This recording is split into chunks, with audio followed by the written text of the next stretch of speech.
So I'm trying more to just do, slightly different vids in between the other vids that I normally do, and rate my plate. Yeah, I'm sure it's that guy. I've covered him in the past on. Well, I don't think it was YouTube, and I had a few thoughts. Um, but when I look at things like this, let me put things in perspective for you.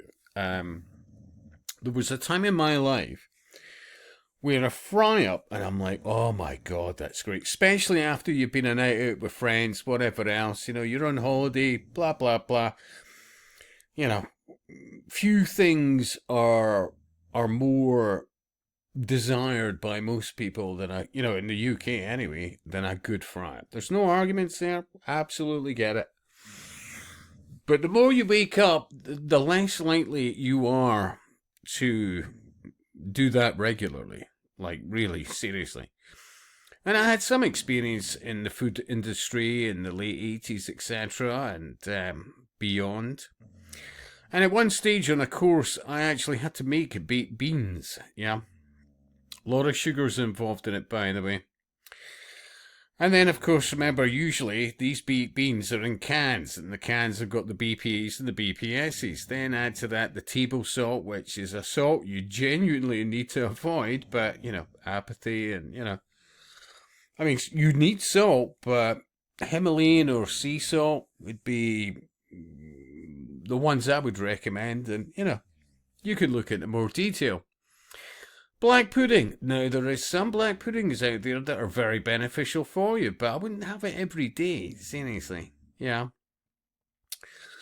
But what you've got to avoid is the ones with super salts in it. Yeah. The nitrates and the nitrites, all the rest of it's the same with that. It's the same with the sausages. Yeah, seriously. But most people have been programmed on what they believe is value for money, and that the NHS is there for them. So, abrogation of responsibility to their own health, even although it will absolutely fuck their love life up over time and so many other things as they age themselves prematurely because of the willful ignorance and a belief of a thing of it's just down to calories, and if I burn more calories than I consume, blah, blah, blah. I mean, even the bread, not to be a bummer here, but most breads that you'll find, unfortunately, in most cafes or in many hotels and B&Bs, is the supermarket variant with 20-odd ingredients, and it's guaranteed to have, by and large, at least X amount of soya in it. And you wonder about, well, maybe, more so these days, people apparently don't seem to wonder about, waning sex drives and hormones and, all the rest of it, because, hey, the programming, even the tea there, right? Most tea bags, they're bleached, right? And you're consuming that every time. Never mind many other issues. Many of them are plasticized. The tea bags themselves, so you've got the BPAs, the BPSs. I mean, there's an endless shit show list, and let's not even get into it's pretty much guaranteed in most places that water's unfiltered, right? So, but people could, look, Scott, I'm such and such of an age, I've lived all my life, blah, blah, blah. Yeah, whatever. But for the clued up out there, let's not be in denial about this. Seriously. Look at it as a treat, and even then, pay decent money for something that is, each and every one of these ingredients, by and large, because the occultists go to these places, believe me, occultists will like even, some anyway, a decent fry-up.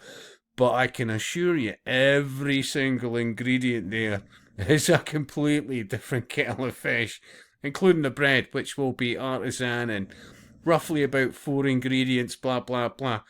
But I'll repeat, most people, they're programmed socially about this. It's almost like, working class, blah, blah, blah. Fish fingers, whatever. But never understood 2 things. Eugenics and advertising. And the connection with propaganda. Seriously. It still ties into eugenics. This is now seen as comfort food. Honestly, the last time I had one of these is almost a year ago. Seriously. Once in a blue moon, in certain places I'll have that and love the experience. But it's not often. And I'll speak to you soon.